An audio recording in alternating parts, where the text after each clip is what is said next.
नमस्कार प्रिय भक्तगणों, आज आप सभी सुनेंगे सभी मनोकामनाओं की पूर्ति करने वाली गुरुवार की पावन पौराणिक कथा। मान्यता के अनुसार आज के दिन जो भी व्यक्ति व्रत रखता है और व्रत कथा को सुनता है, उसकी समस्त मनोकामनाएं पूर्ण होती हैं। गुरुवार के दिन व्रत कथा सुनना बेहद शुभ माना जाता है। कथा का श्रवण करने से परिवार में सुख शांति आती है, घर में धन दौलत की कमी नहीं होती है। जल्द और सफल वैवाहिक जीवन के लिए भी बृहस्पतिवार अर्थात गुरुवार का व्रत करना चाहिए। भगवान बृहस्पति अपने भक्तों को कभी निराश नहीं करते हैं। यह पूजा अगर पूरी श्रद्धा से की जाए तो निश्चित ही मनोवांछित फल की प्राप्ति होती है। तो प्रिय भक्तगणों, यदि आप अपने दुर्भाग्य को समाप्त करना चाहते हैं और सौभाग्य में वृद्धि प्राप्त करना चाहते हैं, तो आपको गुरुवार का व्रत करना चाहिए तथा विवाह के लिए गुरुवार का व्रत किया जाता है। कोई भी वर या कन्या यदि गुरुवार का व्रत करेंगे तो उनका शीघ्र विवाह हो जाएगा तथा जीवन का दुर्भाग्य समाप्त हो जाएगा। और जो माताएं बहनें इस दिन किसी कारणवश व्रत नहीं भी रख पा रही हैं, वो श्री हरि विष्णु और माँ लक्ष्मी की कृपा पाने के लिए कथा का श्रवण अवश्य ही करें।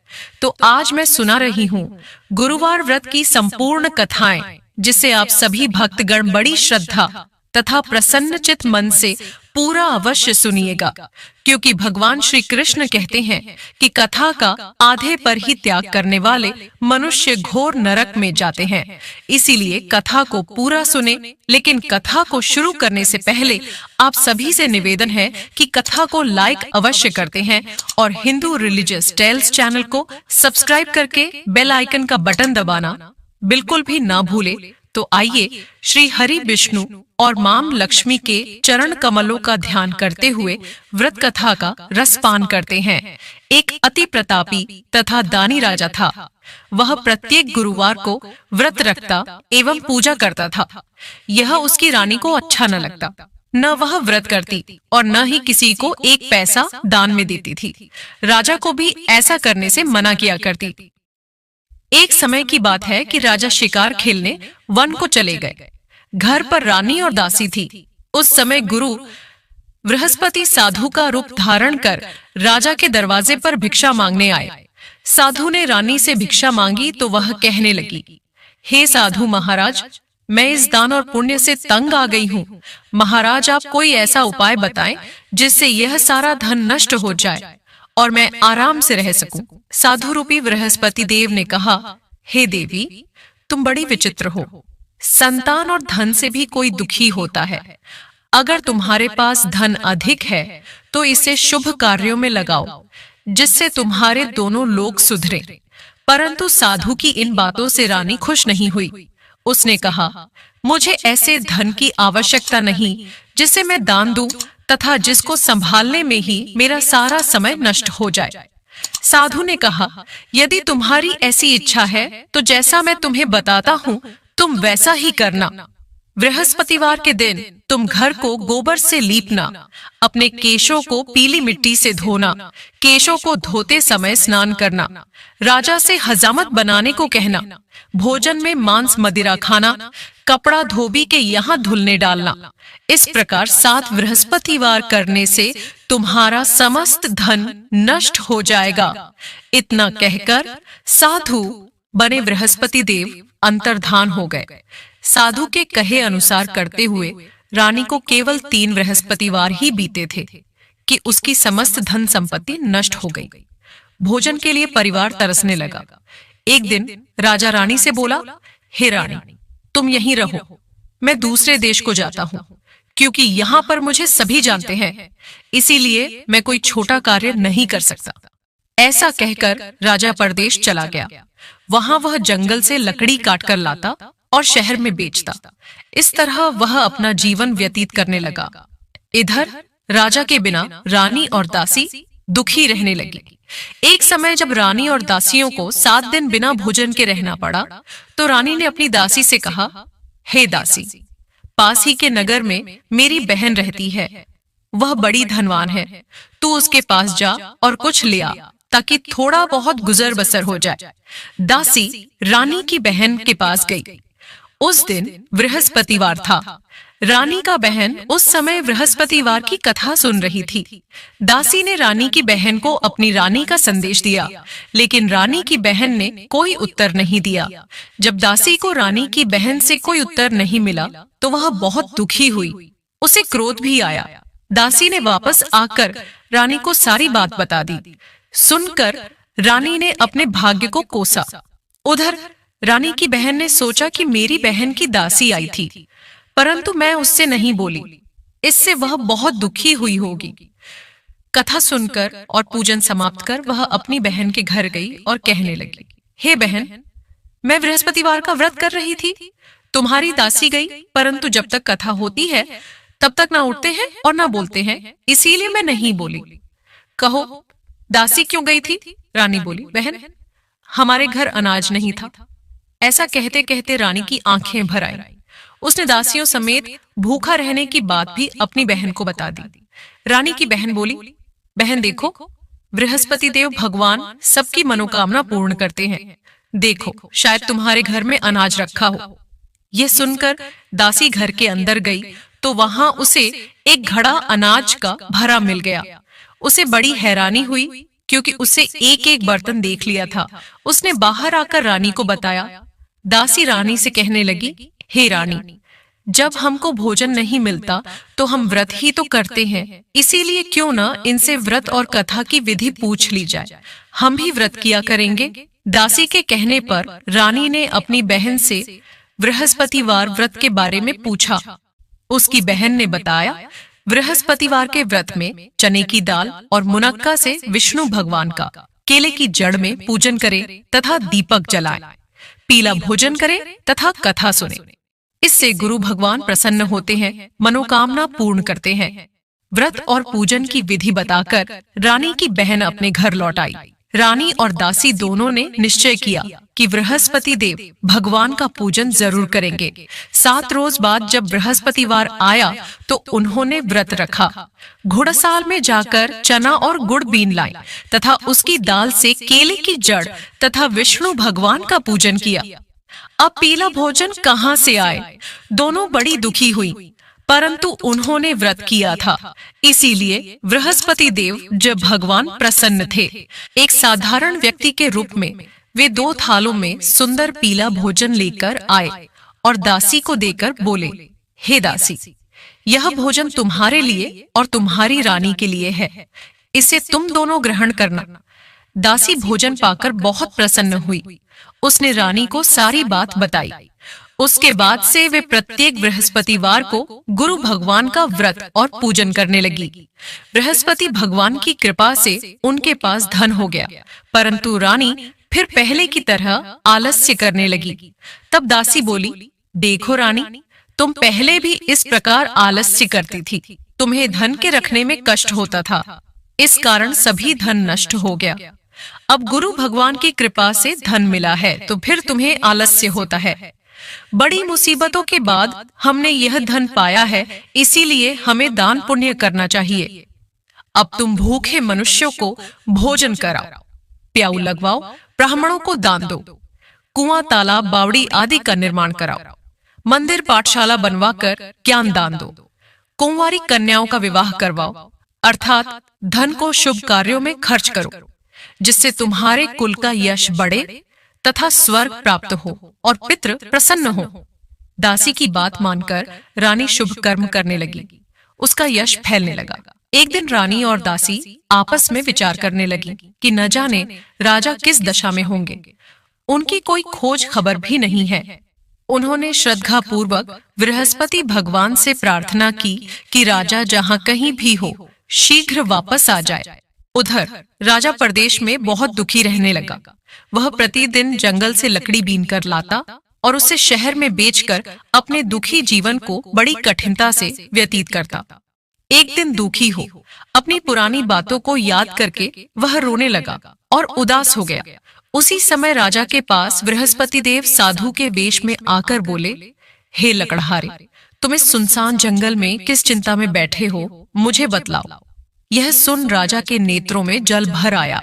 साधु की वंदना कर राजा ने अपनी संपूर्ण कहानी सुना दी। महात्मा दयालु होते हैं। वे राजा से बोले, हे राजा, तुम्हारी पत्नी ने बृहस्पति देव के प्रति अपराध किया था, जिसके कारण तुम्हारी यह दशा हुई। अब तुम चिंता मत करो, भगवान तुम्हें पहले से अधिक धन देंगे। देखो, तुम्हारी पत्नी ने बृहस्पतिवार का व्रत प्रारंभ कर दिया है। अब तुम भी बृहस्पतिवार का व्रत करके चने की दाल, गुड़, जल के लोटे में डालकर केले का पूजन करो। फिर कथा कहो या सुनो, भगवान तुम्हारी सब कामनाओं को पूर्ण करेंगे। साधु की बात सुनकर राजा बोला, हे प्रभु, लकड़ी बेचकर तो इतना पैसा भी नहीं बचता सरकार, जिससे भोजन के उपरांत कुछ बचा सकूं। मैंने रात्रि में अपनी रानी को व्याकुल देखा है। मेरे पास कोई साधन नहीं जिससे उसका समाचार जान सकूं। फिर मैं कौन सी कहानी कहूं, यह भी मुझको मालूम नहीं है। साधु ने कहा, हे राजा, मन में बृहस्पति भगवान के पूजन व्रत का निश्चय करो। वे स्वयं तुम्हारे लिए कोई राह बना देंगे। बृहस्पतिवार के दिन तुम रोजाना की तरह लकड़ियां लेकर शहर में जाना। तुम्हें रोज से दोगुना धन मिलेगा, जिससे तुम भली भांति भोजन कर लोगे तथा बृहस्पति देव की पूजा का सामान भी आ जाएगा। जो तुमने बृहस्पतिवार की कहानी के बारे में पूछा है, वह इस प्रकार है। प्राचीन काल में एक बहुत ही निर्धन ब्राह्मण था। उसके कोई संतान न थी। वह नित्य पूजा पाठ करता। उसकी स्त्री न स्नान करती और न किसी देवता का पूजन करती। इस कारण ब्राह्मण देवता बहुत दुखी रहते थे। भगवान की कृपा से ब्राह्मण के यहाँ एक कन्या उत्पन्न हुई। कन्या बड़ी होने लगी। प्रातः स्नान करके वह भगवान विष्णु का जप करती। बृहस्पतिवार का व्रत भी करने लगी। पूजा पाठ समाप्त कर पाठशाला जाती तो अपनी मुट्ठी में जौ भर के ले जाती और पाठशाला के मार्ग में डालती जाती। लौटते समय वही जौ स्वर्ण के हो जाते तो उनको बीन कर घर ले आती। एक दिन वह बालिका सूप में उन सोने के जौ को फटक कर साफ कर रही थी कि तभी उसकी माँ ने देख लिया और कहा कि हे बेटी, सोने के जौ को फटकने के लिए सोने का सूप भी तो होना चाहिए। दूसरे दिन गुरुवार था। कन्या ने व्रत रखा और बृहस्पति देव से सोने का सूप देने की प्रार्थना की। बृहस्पति देव ने उसकी प्रार्थना स्वीकार कर ली। रोजाना की तरह वह कन्या जौ फैलाती हुई पाठशाला चली गई। पाठशाला से लौटकर जब वह जौ बीन रही थी तो बृहस्पति देव की कृपा से उसे सोने का सूप मिला। उसे वह घर ले आई और उससे जौ साफ करने लगी, परंतु उसकी माँ का वही ढंग रहा। एक दिन की बात है, कन्या सोने के सूप में जब जौ साफ कर रही थी, उस समय उस नगर का राजकुमार वहां से निकला। कन्या के रूप और कार्य को देखकर वह उस पर मोहित हो गया। राजमहल आकर वह भोजन तथा जल त्याग कर उदास होकर लेट गया। राजा को जब राजकुमार द्वारा अन्न जल त्यागने का समाचार ज्ञात हुआ तो अपने मंत्रियों के साथ वह अपने पुत्र के पास गया और कारण पूछा। राजकुमार ने राजा को उस लड़की के घर का पता भी बता दिया। मंत्री उस लड़की के घर गया। मंत्री ने ब्राह्मण के समक्ष राजा की ओर से निवेदन किया। कुछ ही दिन बाद ब्राह्मण की कन्या का विवाह राजकुमार के साथ संपन्न हो गया। कन्या के घर से जाते ही ब्राह्मण के घर में पहले की भांति गरीबी का निवास हो गया। एक दिन दुखी होकर ब्राह्मण अपनी पुत्री से मिलने गए। बेटी ने पिता की अवस्था को देखा और अपनी माँ का हाल पूछा। ब्राह्मण ने सभी हाल कह सुनाया। कन्या ने बहुत सा धन देकर अपने पिता को विदा कर दिया, लेकिन कुछ दिन बाद फिर वही हाल हो गया। ब्राह्मण फिर अपनी कन्या के यहाँ गया और सभी हाल कहा तो पुत्री बोली, हे पिताजी, आप माताजी को यहाँ लिवा लाओ। मैं उन्हें वह विधि बता दूंगी जिससे गरीबी दूर हो जाए। ब्राह्मण देवता अपनी स्त्री को साथ लेकर अपनी पुत्री के पास राजमहल पहुंचे तो पुत्री अपनी माँ को समझाने लगी, हे माँ, तुम प्रातः काल स्नानादि करके विष्णु भगवान का पूजन करो तो सब दरिद्रता दूर हो जाएगी। परंतु उसकी माँ ने उसकी एक भी बात नहीं मानी। वह प्रातः काल उठकर अपनी पुत्री की बची जूठन को खा लेती थी। एक दिन उसकी पुत्री को बहुत गुस्सा आया। उसने अपनी माँ को एक कोठरी में बंद कर दिया। प्रातः उसे स्नानादि करा के पूजा पाठ करवाया तो उसकी माँ की बुद्धि ठीक हो गई। इसके बाद वह नियम से पूजा पाठ करने लगी और प्रत्येक बृहस्पतिवार को व्रत करने लगी। इस व्रत के प्रभाव से मृत्यु के बाद वह स्वर्ग को गई। वह ब्राह्मण भी सुख पूर्वक इस लोक का सुख भोग कर स्वर्ग को प्राप्त हुआ। इस तरह कहानी कहकर साधु बने देवता वहां से लोप हो गए। धीरे धीरे समय व्यतीत होने पर फिर बृहस्पतिवार का दिन आया। राजा जंगल से लकड़ी काटकर शहर में बेचने गया। उसे उस दिन और दिनों से अधिक धन मिला। राजा ने चना, गुड़ आदि लाकर बृहस्पतिवार का व्रत किया। उस दिन से उसके सभी क्लेश दूर हुए। परंतु जब अगले गुरुवार का दिन आया तो वह बृहस्पतिवार का व्रत करना भूल गया। इस कारण बृहस्पति भगवान नाराज हो गए। उस दिन उस नगर के राजा ने विशाल यज्ञ का आयोजन किया था तथा अपने समस्त राज्य में घोषणा करवा दी कि सभी मेरे यहाँ भोजन करने आवे, किसी के घर चूल्हा न जले। इस आज्ञा को जो न मानेगा उसको फांसी दे दी जाएगी। राजा की आज्ञा अनुसार राज्य के सभी वासी राजा के भोज में सम्मिलित हुए, लेकिन लकड़हारा कुछ देर से पहुंचा। इसीलिए राजा उसको अपने साथ महल में ले गए। जब राजा लकड़हारे को भोजन करा रहे थे तो रानी की दृष्टि उस खूंटी पर पड़ी जिस पर उसका हार लटका हुआ था। उसे हार खूंटी पर लटका दिखाई नहीं दिया। रानी को निश्चय हो गया कि मेरा हार इस लकड़हारे ने चुरा लिया है। उसी समय सैनिक बुलवाकर उसको जेल में डलवा दिया। लकड़हारा जेल में विचार करने लगा कि न जाने कौन से पूर्व जन्म के कर्म से मुझे यह दुख प्राप्त हुआ है, और जंगल में मिले साधु को याद करने लगा। तत्काल बृहस्पति देव साधु के रूप में प्रकट हो गए और कहने लगे, अरे मूर्ख, तूने बृहस्पति देवता की कथा नहीं की, उसी कारण तुझे यह दुख प्राप्त हुआ है। अब चिंता मत कर, बृहस्पतिवार के दिन जेल खाने के दरवाजे पर तुझे 4 पैसे पड़े मिलेंगे। उनसे तू बृहस्पतिवार की पूजा करना तो तेरे सभी कष्ट दूर हो जाएंगे। अगले बृहस्पतिवार उसे जेल के द्वार पर 4 पैसे मिले। राजा ने पूजा का सामान मंगवाकर कथा कही और प्रसाद बांटा।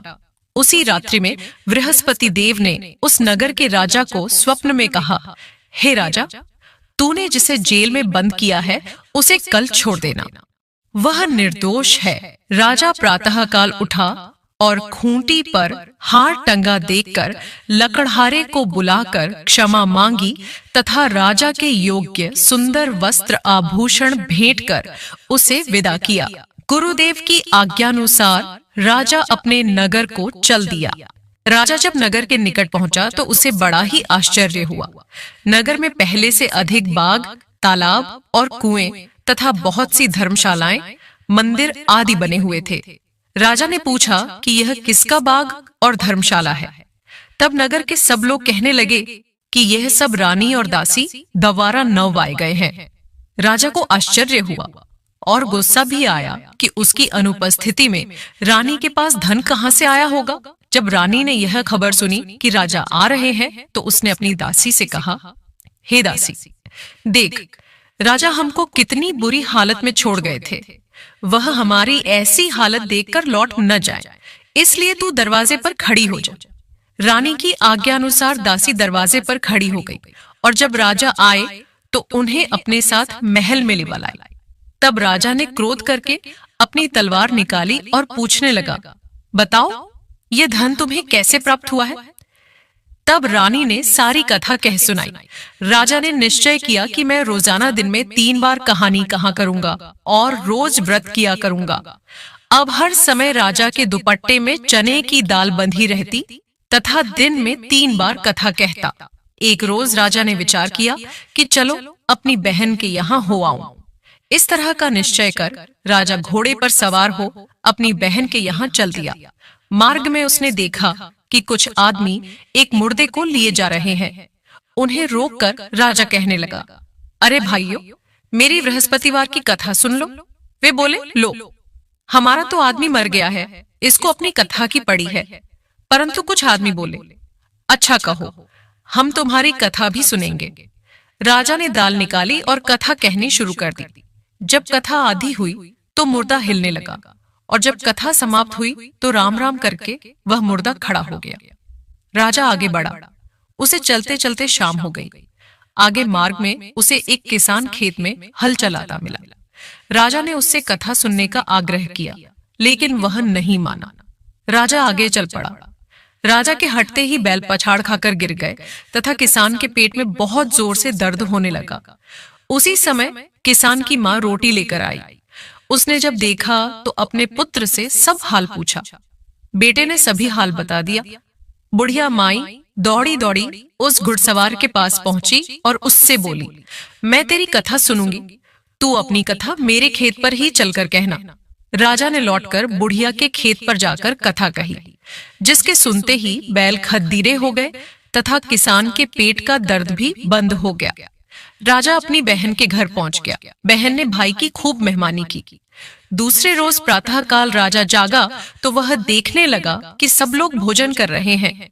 राजा ने अपनी बहन से जब पूछा, ऐसा कोई मनुष्य है जिसने भोजन नहीं किया हो, जो मेरी बृहस्पतिवार की कथा सुन ले? बहन बोली, हे भैया, ये देश ऐसा ही है, यहाँ लोग पहले भोजन करते हैं, बाद में कोई अन्य काम करते हैं। फिर वह एक कुम्हार के घर गई, जिसका लड़का बीमार था। उसे मालूम हुआ कि उसके यहाँ 3 दिन से किसी ने भोजन नहीं किया है। रानी ने अपने भाई की कथा सुनने के लिए कुम्हार से कहा। वह तैयार हो गया। राजा ने जाकर बृहस्पतिवार की कथा कही, जिसको सुनकर उसका लड़का ठीक हो गया। अब तो राजा को प्रशंसा होने लगी। एक दिन राजा ने अपनी बहन से कहा, हे बहन, मैं अब अपने घर जाऊंगा, तुम भी तैयार हो जाओ। राजा की बहन ने अपनी सास से अपने भाई के साथ जाने की आज्ञा मांगी।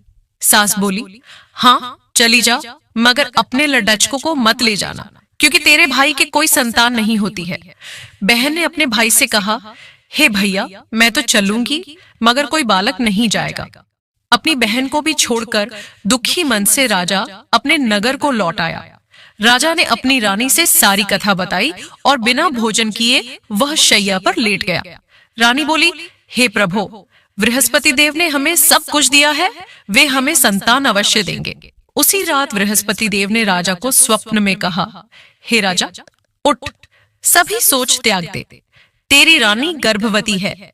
राजा को यह जानकर बड़ी खुशी हुई। 9वें महीन रानी के गर्भ से एक सुंदर पुत्र पैदा हुआ। तब राजा बोला, हे रानी, स्त्री बिना भोजन के रह सकती है, परंतु बिना कहे नहीं रह सकती। जब मेरी बहन आए तो तुम उससे कुछ मत कहना। रानी ने हाँ कर दी।